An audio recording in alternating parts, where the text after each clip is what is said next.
एक व्यूअर हैं जिनका नाम है मिस्टर समर। उन्होंने बार बार मुझे ये कमेंट करके कहा कि मैम आप डेंगू फीवर ड्यूरिंग प्रेगनेंसी से रिलेटेड एक वीडियो अपलोड करिए, और वो लगातार पिछले एक हफ्ते से मुझे ये कमेंट कर रहे हैं। तो इस वजह मुझे टाइम नहीं मिला, इसलिए मैं नहीं बना पा रही थी। तो आज की वीडियो खास करके उनके रिकमेंडेशन पे मैं बना रही हूँ। हेलो फ्रेंड्स, मैं रंजना, और आज की वीडियो में हम बात करने वाले हैं डेंगू फीवर के बारे में, और वो भी हम बात करने वाले हैं गर्भावस्था के दौरान होने वाले डेंगू फीवर के बारे में, जिसमें हम देखेंगे कि अगर कोई महिला गर्भवती है और उस दौरान अगर उसको डेंगू फीवर हो जाता है तो वो क्या कर सकती है, या फिर उसके और उसके बच्चे के ऊपर क्या प्रभाव पड़ेंगे। डेंगू फीवर से बचने के लिए फीमेल्स क्या कर सकती हैं, मेल हो या फीमेल हो, बच्चे हो, कोई भी हो, अगर किसी को भी डेंगू फीवर हो जाता है तो इसके जो रिजल्ट्स होते हैं वो बहुत ही गंभीर होते हैं। तो इससे बचाव के लिए हमको क्या करना चाहिए, इसके बारे में भी हम बात करेंगे। तो आई होप कि ये वीडियो आपको पसंद आएगी। वीडियो को लास्ट तक देखिएगा, और वीडियो पसंद आए तो इसको लाइक करना, चैनल को सब्सक्राइब करना, और वीडियो को अधिक से अधिक शेयर करना मत भूलिएगा, ताकि सबको इसके बारे में पता चले। क्योंकि अभी क्या है कि बरसात का मौसम है, जगह जगह पानी इकट्ठा हो रहा है, तो वहाँ पे अब जो मच्छर है वो बहुत अधिक मात्रा में पनपेंगे, जिसकी वजह से जो डेंगू फीवर की समस्या है ये बढ़ेगी। क्योंकि बरसात के समय मच्छरों की जो संख्या होती है वो बहुत ज्यादा बढ़ जाती है। तो अगर हम बात करते हैं डेंगू फीवर की, तो यहाँ पे आपको एक फिगर दिख रहा होगा, किसका, मॉस्किटो का। तो ये कोई साधारण मच्छर नहीं है, बल्कि हम यहाँ पे किस मच्छर की बात कर रहे हैं, जो डेंगू फीवर फैलाता है उसकी बात कर रहे हैं। तो इसको हम किस नाम से जानते हैं, तो इसको हम बोलते हैं एडीज। एडीज नाम का जो मॉस्किटो होता है, मच्छर होता है, वही डेंगू फीवर फैलाने का काम करता है। मतलब जो डेंगू के वायरस होते हैं वो इसी मच्छर में पाए जाते हैं। तो अब गर्भावस्था के दौरान जो डेंगू फीवर होता है उसमें भी वही लक्षण दिखते हैं जो एक सामान्य व्यक्ति को काटने पे, डेंगू फीवर होने पे जो लक्षण दिखते हैं। तो इसमें जो स्टार्टिंग में लक्षण दिखते हैं वो फ्लू लाइक सिम्टम होते हैं। जैसे अगर हम बात करें डेंगू फीवर की, तो इसमें 3 स्टेज होती है। कौन कौन सी, एक तो होती है माइल्ड, एक होती है मॉडरेट, और एक होती है सीवियर। तो जो माइल्ड स्टेज होता है इसमें क्या होता है कि फ्लू जैसे लक्षण दिखते हैं। जैसे कि जो महिला होगी, फीमेल होगी, जिसको मच्छर ने काटा हुआ है, उसको क्या होगा, उसको सर्दी, खांसी, जुकाम, बुखार, सर दर्द, बदन में दर्द, आंखों में दर्द, मतलब ये नॉर्मल से लक्षण दिखते हैं। थकान रहेगी, भूख नहीं लगेगी, कमजोरी महसूस होगी। तो ये किस में आता है, ये माइल्ड में आते हैं। मतलब कि ऐसा उसको लक्षण दिखेगा जैसे उसको बुखार हुआ है, फीवर हुआ है, शरीर उसकी हीट रहेगी, बॉडी टेम्परेचर बढ़ा रहेगा। तो ये फर्स्ट ट्राइमेस्टर की अगर हम बात करें, फर्स्ट ट्राइमेस्टर की बात करें, फर्स्ट ट्राइमेस्टर का मतलब कि जब गर्भावस्था का 0 से लेके 12 सप्ताह का समय रहता है, अगर उस दौरान डेंगू फीवर किसी भी महिला को हो गया तो वो बहुत ही डेंजरस होता है। क्यों, क्योंकि इस दौरान जो फीमेल होगी उसका एबॉर्शन होने के रिस्क ज्यादा रहते हैं। एबॉर्शन होने का रिस्क ज्यादा रहता है, उसकी जो प्रेगनेंसी है वो लॉस हो सकती है, बच्चा खराब हो सकता है। तो अगर फर्स्ट ट्राइमेस्टर में, मतलब 0 से लेके 3 महीने के बीच में गर्भावस्था के दौरान डेंगू होता है, तो ये माँ बच्चे के लिए खतरनाक होता है। माँ को तो जो हेल्थ इशू होंगे वो होंगे ही, साथ ही जो उसकी प्रेगनेंसी है करंट की, वो क्या हो सकती है, खराब हो सकती है, लॉस हो सकती है, अगर वो समय रहते ट्रीटमेंट नहीं लेती तो। क्योंकि नॉर्मल क्या होता है कि इसमें भी जैसे मैंने बात की कि फ्लू लाइक लक्षण ही दिखते हैं। तो जब व्यक्ति को, फीमेल को बुखार होता है, तो चूंकि वो गर्भावस्था के समय का है, अगर नॉर्मल स्टेज में रहता है, कोई नॉन प्रेग्नेंट फीमेल है, या फिर कोई बच्चा है, या फिर कोई मेल है, तो उसमें हम कोई भी मेडिसिन दे सकते हैं। लेकिन जब गर्भावस्था का समय रहता है तो उस दौरान जो मेडिसिन होती हैं वो बहुत ही सोच समझ के देनी रहती है, और साथ ही ऐसी मेडिसिन देनी रहती हैं जो किसी भी तरह से जो बच्चा होता है उसको नुकसान ना पहुंचाए। तो बहुत सी ऐसी मेडिसिन होती हैं, दवाएं होती हैं जो बच्चे को नुकसान पहुंचा सकती हैं। इसलिए गर्भावस्था के दौरान अधिक मात्रा में हम ऐसी मेडिसिन देते हैं जो बच्चे को नुकसान ना करें। तो जब डेंगू फीवर होता है तो अब जो माँ का इम्यूनिटी लेवल होता है, एक और बात कि जब गर्भावस्था होती है, प्रेगनेंसी होती है, तो उस दौरान जो फीमेल होती है इसका जो इम्यून सिस्टम होता है, जो इसका इम्यून सिस्टम होता है वो बहुत ही कमजोर हो जाता है। इम्यून सिस्टम ऑलरेडी कमजोर रहता है जैसे ही प्रेगनेंसी कंसीव होती है। तो उस दौरान अगर कोई भी बैक्टीरिया है, कोई भी वायरस है, अगर वो फीमेल के अंदर एंटर कर रहा है तो इसको इन्फेक्शन बहुत ही इजीली हो जाता है। क्यों, क्योंकि उसका इम्यून सिस्टम बहुत ही वीक रहता है ड्यूरिंग प्रेगनेंसी। तो उस दौरान अगर ये मच्छर महिला के संपर्क में आता है तो डेंगू फीवर उसको आसानी से हो जाता है।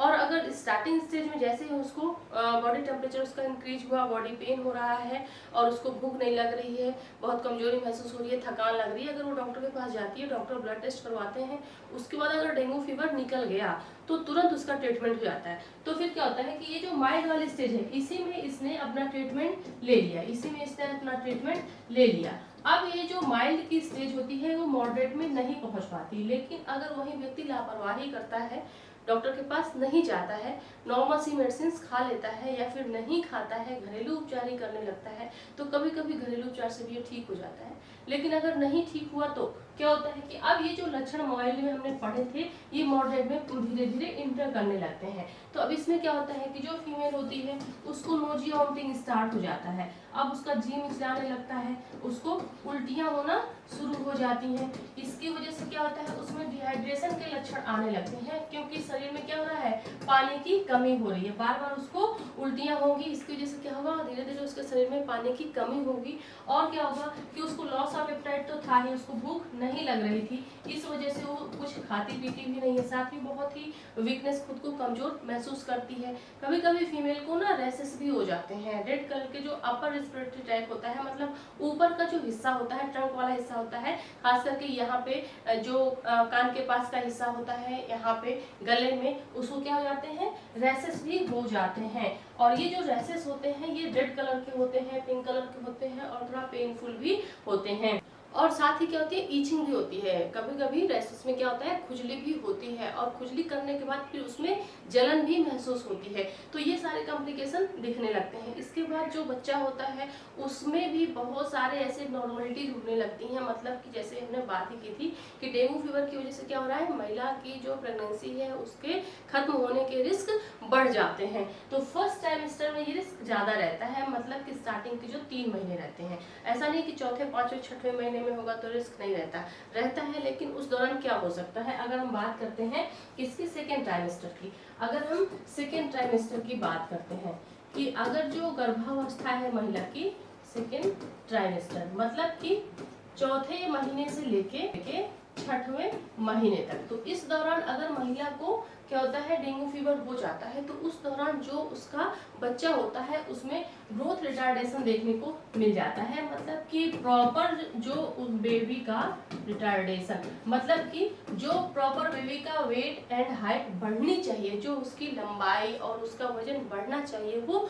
नहीं होता है, ग्रोथ रिस्ट्रिक्शन हो जाता है, उसका वृद्धि और विकास क्या होता है, रुक जाता है। और क्या होता है कि जो बच्चा होता है वो लो बर्थ हो जाता है, मतलब लो बर्थ वेट पैदा होता है, मतलब कि उसका जो वजन होता है वो नॉर्मल जो वेट होना चाहिए बच्चे का उसकी अपेक्षा कम होता है। जैसे नॉर्मल अगर हेल्दी बच्चा है तो उसका जो वेट होता है वो 2.5 किलो से लेके 3.5 किलो तक का होता है। तो जब किसी भी महिला को डेंगू फीवर हो जाता है तो उस दौरान क्योंकि उसके बच्चे का प्रॉपर ग्रोथ एंड डेवलपमेंट नहीं हो रहा है, इस वजह से क्या होता है कि उसका जो वेट होता है वो कम रहता है। इसके अलावा और भी बहुत सारी चीजें देखने को मिल सकती है। हो सकता है कि जो बच्चा है उसमें मेंटल डिसऑर्डर हो, मेंटल डिसऑर्डर की समस्या हो जाए, क्योंकि गर्भ के अंदर जब बच्चा पलता रहता है तो उस दौरान अगर किसी भी तरह का कोई इन्फेक्शन होता है तो वो माँ और बच्चा दोनों पे असर डालता है। और यहाँ तो हम डेंगू की बात कर रहे हैं, तो डेंगू बहुत ही डेंजरस समस्या होती है, बहुत ही डेंजरस बीमारी है। अगर गर्भावस्था के दौरान हो जाती है, उस दौरान भी अगर नॉन प्रेग्नेंट स्टेज में होती है, साधारण अवस्था में होती है, तो उस दौरान ये किसी को भी हो सकता है, किसी भी उम्र के व्यक्ति को हो सकता है, चाहे वो मेल हो चाहे फीमेल हो। और सब में लक्षण सेम लगभग दिखते हैं, लेकिन गर्भावस्था में थोड़ा सा इसलिए परिवर्तन दिख रहा है क्योंकि जो माँ होती है, महिला होती है, उसके पेट में बच्चा पल रहा होता है। तो सेकेंड ट्राइमेस्टर में क्या होता है कि ये सारी समस्याएं देखने को मिलती हैं कि जो बच्चा है उसका प्रॉपर ग्रोथ एंड डेवलपमेंट नहीं होता है, उसका विकास अच्छे से नहीं होता है। और मैंने बात की कि महिला में बहुत सारे लक्षण दिखने लगते हैं। अब वहाँ पे अगर हम ट्रीटमेंट ले लेते हैं तब तो ठीक ही है, लेकिन उसका असर कभी कभी बच्चे में दिखता है जन्म के बाद भी, लेकिन कभी कभी नहीं दिखता है। तो ये किस पे डिपेंड करता है, ये डिपेंड करता है कि आप जिस भी डॉक्टर से मेडिकेशन करवा रहे हैं वो डॉक्टर कैसा है, वो कैसा ट्रीटमेंट दे रहा है, साथ ही जो फीमेल होती है उसका इम्यूनिटी कैसी है, उसकी इम्यूनिटी पावर कैसी है, उसका डाइट कैसा है, उसका रहन सहन कैसा है। क्योंकि बहुत बार ऐसी बीमारियां होती हैं जो माँ की जो इम्यूनिटी सिस्टम होता है, जो उसका रोगों से लड़ने की रोग प्रतिरोधक क्षमता होती है, वो इतनी मजबूत होती है कि वो किसी भी छोटे मोटे इन्फेक्शन को अपने अंदर इंटर ही नहीं करने देती, वो बाहर से उसको भगा देती है। तो ये देखने को मिलता है। अगर वहीं पे हम थर्ड ट्राइमेस्टर की बात करें, अगर हम थर्ड ट्राइमेस्टर की बात करें, अगर इस दौरान किसी भी महिला को डेंगू फीवर हो जाता है, फर्स्ट ट्राइमेस्टर में होता है तो ये सारी चीज देखने को मिलती है, अगर थर्ड ट्राइमेस्टर में होता है तो क्या देखने को मिलता है, तो इस दौरान देखने को मिलता है प्रीमेच्योर डिलीवरी देखने को मिलती है। मतलब कि डिलीवरी का जो नॉर्मल समय होता है कि 9 महीने 7 दिन में डिलीवरी हो जाती है, लेकिन जब किसी भी महिला को डेंगू फीवर हो जाता है थर्ड ट्राइमेस्टर के दौरान, थर्ड ट्राइमेस्टर का मतलब कि 7 महीने से लेके 9 महीने के बीच में, तो उस दौरान क्या होता है कि प्री मैच्योर डिलीवरी होने के चांस बढ़ जाते हैं, रिस्क बढ़ जाते हैं। मतलब समय से पहले ही डिलीवरी हो सकती है, और समय से पहले अगर डिलीवरी होगी तो जो बच्चा पैदा होगा वो कैसा होगा, प्री मैच्योर होगा। कैसा होगा, प्री मैच्योर चाइल्ड पैदा होगा। क्यों प्री मैच्योर होगा, क्योंकि जो बच्चे का ग्रोथ एंड डेवलपमेंट होता है वो कंटिन्यू गर्भावस्था में चलता रहता है। कब से, जैसे ही कोई बच्चा है जब वो फिटस बनता है वहां से लेके जायगोट बनता है वहां से, तो जब वो जायगोट बनता है तब से उसका ग्रोथ एंड डेवलपमेंट स्टार्ट हो जाता है। और जैसे पहले महीने में कुछ चीजें बनती हैं, दूसरे महीने में कुछ चीजें बनती हैं, तीसरे महीने, चौथे महीने, पांचवें महीने, छठवें महीने, अब जो पूरी चीजें बन जाती हैं अब वो मेच्योर होती हैं। 7वें महीने 8वें महीने में वही चीजें क्या होती हैं, मेच्योर होती हैं, परिपक्व होती हैं, और फिर जब टाइम ड्यूरेशन पूरा हो जाता है डिलीवरी का तब वो इस दुनिया में आता है। तो ये जो सारा सिस्टम होता है, अगर उससे पहले ही बच्चा जन्म ले लेता है तो इसकी वजह से बहुत सारी ऐसी मेच्योरिटी होती है जो उसके अंदर डेवलप नहीं हुई रहती है। जैसे बच्चे के ऊपर, उसके स्किन के ऊपर क्या होता है कि प्रॉपर अमाउंट में हेयर नहीं रहते हैं, वर्निक्स कैसियोसा नहीं रहती है, या फिर बच्चे के जो लंग्स होते हैं, फेफड़े होते हैं, वो अच्छे से डेवलप नहीं हुए रहते हैं। तो इस वजह से जब बच्चा जन्म लेता है ना तो उसमें बहुत सारी विकृतियां देखने को मिल जाती हैं। फिर कभी कभी ये भी होता है कि जो प्री मैच्योर बच्चे होते हैं वो डेड कर जाते हैं, उनकी मृत्यु हो जाती है कि स्टिल बर्थ भी हो सकता है। मतलब कि जो बच्चा होता है वो बच्चा मृत पैदा हो सकता है, मरा हुआ बच्चा पैदा होता है। तो ये सारे कॉम्प्लिकेशन हमको देखने को मिल जाते हैं। इसके अलावा क्या होता है कि डिलीवरी के समय क्या होता है, महिला को अधिक ब्लीडिंग होने का रिस्क रहता है। जब डिलीवरी होती है तो उस दौरान ब्लीडिंग होने का रिस्क बहुत ज्यादा रहता है अगर महिला डेंगू फीवर से ग्रसित है तो। इसके लिए क्या होता है कि अधिक कोशिश की जाती है कि महिला का हम क्या कर देते हैं, सीएस कर देते हैं, मतलब सिजेरियन सेक्शन कर देते हैं। क्यों सिजेरियन सेक्शन होता है, क्योंकि जो महिला होती है उसमें प्रीक्लैम्सिया के लक्षण अधिक दिखते हैं, और अगर प्रीक्लैम्सिया के लक्षण दिखते हैं तो उसमें महिला का ब्लड प्रेशर बढ़ा हुआ रहता है, और जब ब्लड प्रेशर बढ़ा हुआ रहता है और उस दौरान डिलीवरी करवाई जाती है तो बहुत अधिक मात्रा में ब्लीडिंग होने के चांस रहते हैं, ब्लड लॉस होने के चांस रहते हैं, जिसकी वजह से जो महिला होती है वो शॉक में भी जा सकती है, जिसकी वजह से उसकी डेथ भी हो सकती है।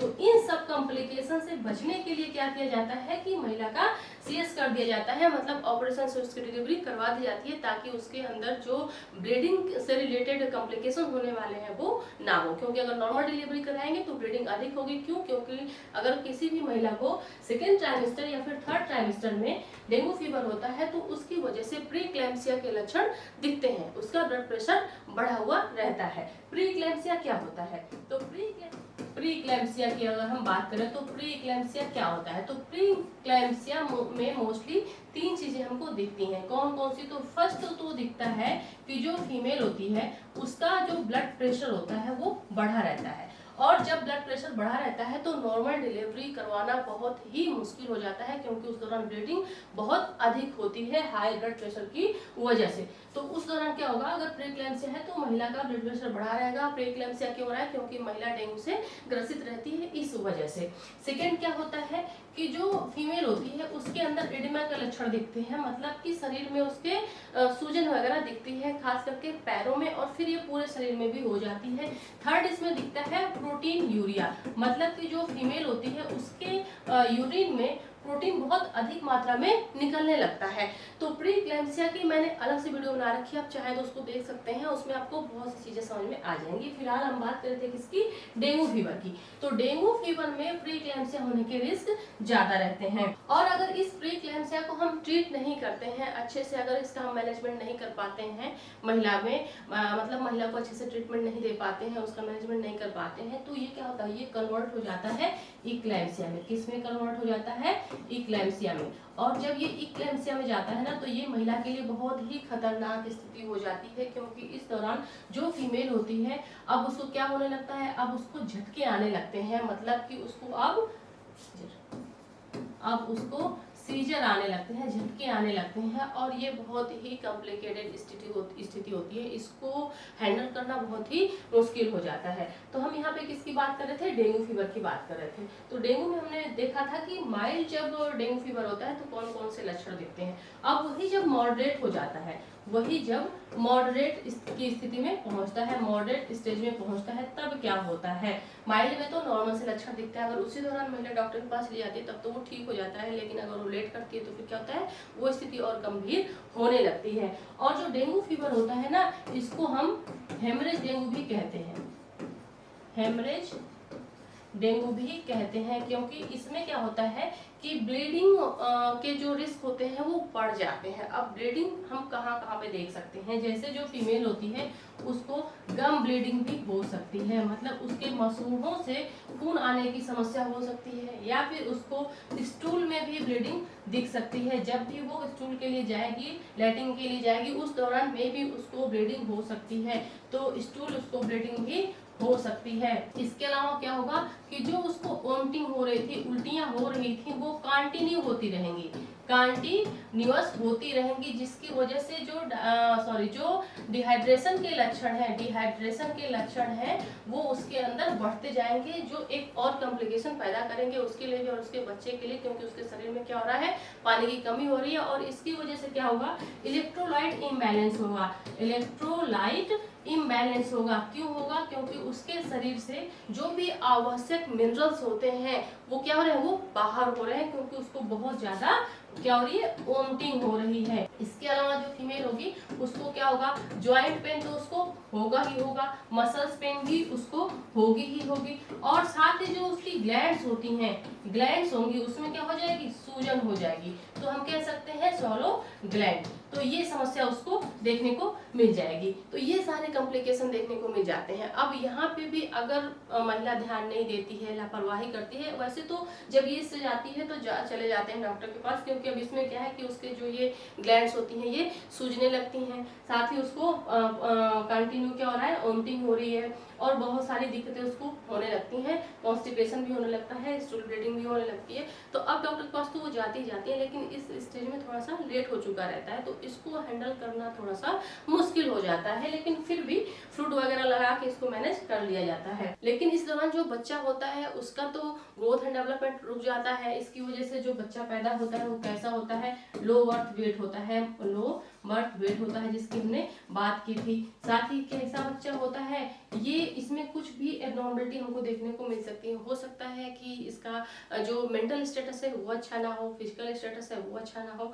अब ये तो जब बच्चा डिलीवर होता है तभी पता चलता है, अंदर से तो हम कुछ भी नहीं जान सकते हैं, लेकिन डेंगू के साइड इफेक्ट्स में ये दिखता है। तो ये तो हो गई मॉडरेट स्टेज। अब यहीं पे जब आती है कौन सी, सीवियर स्टेज, जब आ जाती है कौन सी, सीवियर स्टेज, तो उस दौरान क्या होता है, तो जो फीमेल होती है उसमें हमको वो सारे लक्षण तो दिखते ही दिखते हैं जो हमने देखा था माइल्ड और मॉडरेट में। तो हमने क्या क्या देखा था, हमने वहां पे देखा था कि जो फीमेल होती है उसको क्या हो रहा है, हेडेक हो रहा है, सर दर्द की समस्या हो रही है, फीवर है, फीवर अब जो है बहुत ही हाई हो जाता है, ये हमको देखने को मिलता है। इसके अलावा क्या हमने देखा था कि जो फीमेल होती है उसको मसल्स पेन होती है, मसल्स पेन होती है, बॉडी पेन होती है। इसके अलावा क्या होता है, ज्वाइंट पेन होता है, आई पेन होता है, आंखों में भी उसको दर्द रहता है। साथ ही क्या हमने देखा था, उसको नोजिया होती है, वोमिटिंग होती है, लॉस ऑफ एपेटाइट रहता है, मतलब उसको भूख, एपेटाइट रहता है, लॉस ऑफ एपेटाइट रहता है, मतलब जो फीमेल होती है उसको भूख नहीं लगती है, एनोरेक्सिया के लक्षण उसके अंदर दिखते हैं। और क्या होता है, उसको वीकनेस फील होता है, बहुत वो खुद को कमजोर महसूस करती है, लेथार्जिक रहती है, लेथार्जिक थकी हुई रहती है, डिहाइड्रेशन के लक्षण भी दिखते हैं। क्यों, क्योंकि उसको कंटिन्यू क्या हो रही है, नोचिया और वोमिटिंग हो रही है। इसके अलावा क्या होता है, ब्लीडिंग गम्स, ब्लीडिंग गम्स दिखता है, उसके मसूड़ों से में भी खून आ सकता है, या फिर नोज ब्लीडिंग भी देखने को मिल जाती है, नाक से भी उसके खून बहने लगता है। क्यों? क्योंकि उसका ब्लड प्रेशर बढ़ा हुआ है, और जब ब्लड प्रेशर बढ़ता है तो जो हमारी नाक में टीनी ब्लड वेसल्स होती हैं, बहुत पतली पतली ब्लड वेसल्स होती हैं, ब्लड प्रेशर बढ़ने की वजह से वो टीयर हो जाती हैं, फट जाती हैं, और इसीलिए नोज ब्लीड होने लगती है, नाक से खून आने लगता है। तो ये लक्षण दिखते हैं। इसके अलावा स्वालो ग्लैंड दिखता है, मतलब कि जो उसकी ये ग्लैंड्स होती हैं वो क्या हो जाती हैं, सूज जाती हैं। और क्या दिखता है, रैसेस दिखते हैं। अब ये जो रैसेस होते हैं ये रेड कलर के होते हैं, और इनमें इचिंग मतलब खुजली भी होती है। इसके अलावा और क्या दिखता है, इसके अलावा फीमेल में क्या दिखने लगता है, उसके अंदर दिखने लगते हैं हाई ब्लड प्रेशर के लक्षण। हाई ब्लड प्रेशर मतलब कि उसको क्या होता है, प्री-इक्लैम्सिया की शुरुआत हो जाती है। और जब हम ब्लड टेस्ट करवाते हैं तो उस दौरान जो महिला होगी उसमें जो प्लेटलेट्स होती हैं वो क्या हो जाएंगी, वो कम आएंगी, उसकी जो प्लेटलेट्स हैं वो घटी हुई आती हैं। तो ये सारी चीजें हमको देखने को मिल जाती हैं सीवियर स्टेज में, मतलब कंटिन्यू जो फीमेल के अंदर हमको लक्षण दिख रहे थे वो तो रहते ही रहते हैं, साथ ही जो उनकी सीवियरिटी है वो बढ़ती जाती है। और यहाँ पे जो माँ और बच्चा है, जो मदर है और मदर के अंदर जो फीटस है, इन दोनों के लिए बहुत ही कॉम्प्लिकेटेड स्थिति हो जाती है, मतलब इनकी जान के लिए खतरा हो जाता है। माँ के अंदर बहुत सारा इन्फेक्शन तो रहता ही रहता है, साथ ही वो जो इन्फेक्शन माँ के अंदर है वो प्लासेंटा के थ्रू बच्चे तक पहुंच जाता है, और इस वजह से बच्चे के ऊपर भी इसके पूरे नेगेटिव जो इफेक्ट होते हैं वो दिखते हैं, क्योंकि बच्चे का पूरा ग्रोथ एंड डेवलपमेंट रुक जाता है। साथ ही जो उसके इंटरनल ऑर्गन होते हैं, जो उसके आंतरिक अंग होते हैं, उन पे भी इसका प्रॉपर प्रभाव पड़ता है। तो जब बच्चा जन्म लेता है उस दौरान उसमें हमको सारी चीजें देखने को मिल जाती हैं। कभी कभी तो जो बच्चा होता है वो डेंगू फीवर के साथ पैदा होता है, और इस वजह से उसके अंदर भी हमको डेंगू के लक्षण दिखते हैं, और साथ ही वो एनीमिक पैदा होता है, उसके अंदर खून की कमी भी रहती है। साथ में किस खून की कमी रहती है, आरबीसी की, जो रेड ब्लड सेल्स होती हैं उनकी कमी रहती है, उसमें हीमोग्लोबिन की कमी रहती है। और जब हीमोग्लोबिन की कमी रहेगी तो उसकी वजह से बच्चे के ब्लड में क्या कमी होती है, ऑक्सीजन की कमी होती है, और ऑक्सीजन की कमी होने की वजह से हमको साइनोसिस वाले लक्षण दिख जाते हैं, मतलब कि जो बच्चे की नॉर्मल स्किन का कलर पिंक होना चाहिए वो पिंक नहीं रहता है, बल्कि हल्का ब्लूइश कलर का होता है। तो ये सारे लक्षण हमको दिख जाते हैं, साइनोसिस वाले साइन दिख रहे हैं। तो अगर गर्भ के अंदर ये स्थिति हो रही है तो इसी की वजह से क्या होता है कि बच्चा डेथ कर जाता है, क्योंकि उसके अंदर अब ऑक्सीजन की धीरे धीरे कमी होने लगती है, तो जो सेल्स होती हैं वो मरने लगती हैं। फिर बच्चे को क्या होता है, ब्रीदिंग डिफिकल्टी होने लगती है। अभी यहाँ एक चीज भूल गया कि जो फीमेल होती है उसको भी ब्रीदिंग डिफिकल्टी होती है, उसको भी ब्रीदिंग डिफिकल्टी होती है, सांस लेने में उसको भी दिक्कत होने लगती है, उसकी भी सांस फूलती है, क्योंकि उसके अंदर भी क्या हो रहा है, खून की कमी हो रही है, और साथ ही जो प्लेटलेट है वो भी डाउन हो रही है, और बाकी लक्षण तो दिख ही रहे हैं।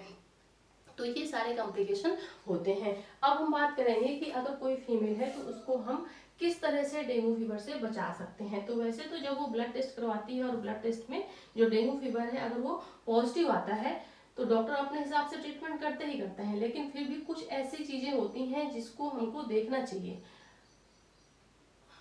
पहले से ही इसकी हमको व्यवस्था कर लेनी चाहिए।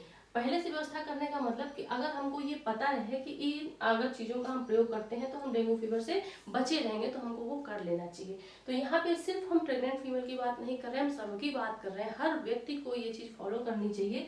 कौन सी चीज फॉलो करनी चाहिए कि उसको make sure your surrounding are clean, मतलब कि आपके चारों तरफ जो भी एरिया है, जहाँ आपका घर है, आपकी कॉलोनी है, आपका मकान है, जहाँ पे आप रहते हैं, उसके चारों तरफ का जो एरिया हो कैसा हो, साफ सुथरा हो, मतलब वहाँ गंदगी ना हो, झाड़ी या फिर पानी वाला जैसे छोटे छोटे क्या होते हैं गड्ढे होते हैं, ये सारी चीजें ना हो। इसके अलावा क्या है, use pregnancy safe mosquito related cream. मतलब कह रहा है कि आप ड्यूरिंग प्रेगनेंसी अगर खुद को बचाना चाहते हैं किससे, डेंगू फीवर से, तो इसके लिए आप कोई ऐसा ऑइंटमेंट, कोई ऐसी क्रीम यूज कर सकते हैं जो क्या करेगी कि आपको जो मच्छर होते हैं उनसे बचा के रखेगी। तो बहुत सारी ऐसी क्रीम भी मार्केट में अवेलेबल है, लेकिन इसका आप ज्यादा प्रयोग ना करिए, क्योंकि कभी कभी क्या होता है कि इसके प्रयोग की वजह से जो फीमेल होती हैं उनके स्किन पे रैशेस हो जाते हैं। इससे बेहतर होगा कि आप क्या करें कि आप नेट का प्रयोग करें। जो मॉस्किटो नेट होता है, मच्छरदानी होती है, उसका प्रयोग करें, वो सबसे सेफ होती है। और उसका प्रयोग करके आप छोटे मोटे जो कीट पतंगे उनसे तो बचेंगे ही, साथ ही मॉस्किटो से तो आप बचे ही रहेंगे। तो इसके बहुत सारे बेनिफिट्स हैं, आप इनका यूज कर सकते हैं। इसके अलावा क्या कह रहा है, wear loose cotton cloth that cover your leg and hands. मतलब आप ऐसे कपड़े पहनिए, फुल कपड़े पहनिए जो आपके हाथ और पैर को पूरी तरह से ढक के रखें, जिस वजह से जो मच्छर है वो आपको काट ना पाए। तो ये व्यवस्था आप कर सकते हैं। इसके अलावा आप क्या कर सकते हैं, install door and Windows net. आप अपने दरवाजे और खिड़कियों पे नेट का प्रयोग कर सकते हैं, जाली का प्रयोग कर सकते हैं, जो महीन वाली जाली आती है, जिससे क्या होगा कि मच्छर अंदर नहीं आ पाएंगे। फिर क्या रहा है, empty standing water from flower pot, vases and buckets. अगर जैसे अपने घर के छत पे या फिर बालकनी पे या फिर आंगन में या अपने रूम में ही बहुत सारे इंडोर प्लांट होते हैं जो लोग रूम में अपने रखते हैं, उसमें अगर आपने पानी भर रखा है तो उसको आप नियमित चेंज करिए। आज अगर आपने भरा है तो कल उसको फेंक दीजिए, फिर से नया पानी भर दीजिए। इसी तरह से अगर आप कूलर का यूज कर रहे हैं तो उसको भी आप डेली चेंज करते रहिए। उसका जो पानी होता है, अगर आप बकेट में पानी भर के रख रहे हैं तो उसको भी आप ढक के रखिए, खुला मत छोड़िए। या फिर अगर आपके आसपास क्या हो रहा है कि नाली बह रही है, पानी बह रहा है, तो उसमें आप ब्लीचिंग पाउडर का छिड़काव कर सकते हैं, या फिर आप उसकी नियमित सफाई कर सकते हैं, फिर दूसरे से करवा सकते हैं। तो अगर इन चीज़ों का आप ध्यान रखेंगे तो आपके आसपास जो डेंगू फीवर के लिए रिस्पॉन्सिबल एजेंट होता है, जिसको हम एडिज मच्छर कहते हैं, वो नहीं होगा। और जब ये नहीं होगा तो डेंगू फीवर से होने वाली जो भी समस्याएं हैं वो आप तक नहीं पहुंचेंगी और आप हर तरह से सेफ रहेंगे। एक फीमेल जो एक नए बच्चे को जन्म देने वाली है वो भी सेफ रहेगी, आपका पूरा परिवार सेफ रहेगा और आप भी सेफ रहेंगे। साथ ही जो समस्याएं होने वाली हैं उनसे भी आप बचे रहेंगे। तो ये सारा प्रिवेंशन आप ले सकते हैं। बचाव का सिर्फ और सिर्फ यही तरीका है, क्योंकि गर्भावस्था के दौरान अगर डेंगू फीवर हो जाता है तो उस दौरान हम बहुत हाई लेवल के मेडिसिन भी नहीं दे सकते हैं, क्योंकि इसकी वजह से भी जो माँ और बच्चे हैं उनके ऊपर बुरा प्रभाव पड़ सकता है। तो आई होप कि आज की वीडियो से आपको समझ में आ गया होगा कि अगर गर्भावस्था के दौरान किसी भी महिला को डेंगू फीवर होता है तो उसमें कौन कौन से लक्षण दिखते हैं, क्या क्या कॉम्प्लिकेशन हो सकते हैं, और हमको इसको में थोड़ा सा लेट नहीं करना चाहिए, बल्कि तुरंत डॉक्टर के पास जाके अपना ब्लड टेस्ट करवाना चाहिए, जिससे जितनी जल्दी पता चल जाएगा कि क्या बीमारी है उतनी जल्दी ही उसका ट्रीटमेंट हो जाएगा। जैसे जैसे समय बीतता जाता है वैसे वैसे जो बीमारी होती है उसकी सीवियरिटी भी बढ़ती जाती है और फिर उसको कंट्रोल करना उतना ही मुश्किल हो जाता है। तो आज के लिए बस इतना ही, मिलते हैं अगली वीडियो में, तब तक के लिए थैंक यू सो मच।